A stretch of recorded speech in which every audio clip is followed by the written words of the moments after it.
I remember like he was playing that blue Strat and stuff like that first, and I go, play the guitar, man, come on, pick that thing up. The only heads up I really got was that he was going to obviously do the Super Bowl, and I was like, I wonder if he's going to be using some of those crazy guitars or whatever. And then the actual, like the week before, they started showing like little like blurps of the guitars he was going to use. I'm like, oh, there's one of the cymbals.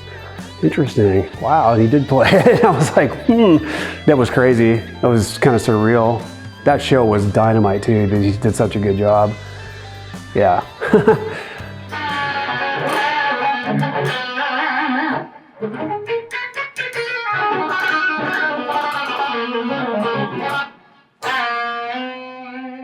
My name is Andy Beech. You're at my shop in Bellingham, Washington. I do woodworking, everything from custom guitar work to cabinetry, and a bunch of stuff in between.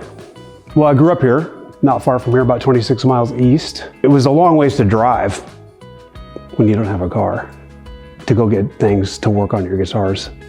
So my dad was the kind of guy that said, just do it here, just work on it yourself. And it took the mystique out of the instrument for me. And what I mean by that is, it's like when you're that young and you got this new thing and it's like, oh my God, this thing is so precious and everything. You took that away from it. Yeah, my playing kept it going too, because I just love to grab something that I made, physically did, plug it into an amp and actually hear the thing. It was just the coolest thing for me. And all my teen, all the way from basically from when I started until I moved to LA and got a job working in a actual repair building shop, a custom shop in LA. So I had a friend that was the bass tech at the time. He went to work for Prince and they needed guitars. This was like 91 or 2, probably 92 to 3. They sent me the design for the cymbal guitar, which had been originally made by a luthier in Germany named Auerswald. His name is Jerry Auerswald. So the very first cymbal was made by him. So they asked me if I could make some of those because they needed roadworthy versions of this thing, because the shape of that thing, if you know the guitar I'm referring to, was very fragile. Like you just bumped it wrong, it would, like the horn would break off. So I asked them if they wanted me to copy this or can I change it a little bit?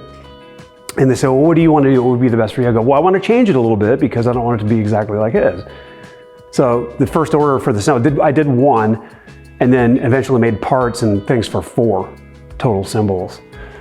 And then lately, in the last 4 or 5 years, the actual museum ordered 8 more clouds and 1 more cymbal. So I've made 9 more. So it's been kind of a crazy thing. So back in the day, my dad, growing up here, Grizzly was, in town, and once he found out about it, he was sold. Oh my gosh, you can get these great machines for a reasonable price. And the first time I went into the showroom, I was like, holy cow. And so my dad had that old bandsaw. Well, I called it old. It was new in '85. But so that was the first little 14-inch bandsaw that we had. It worked really well. I had that thing until I bought the 17-inch 5 years ago, 6 years ago. So that thing lasted 35 years, and I gave it to somebody, a good friend of mine. I spend most of my time right about here or over the other side.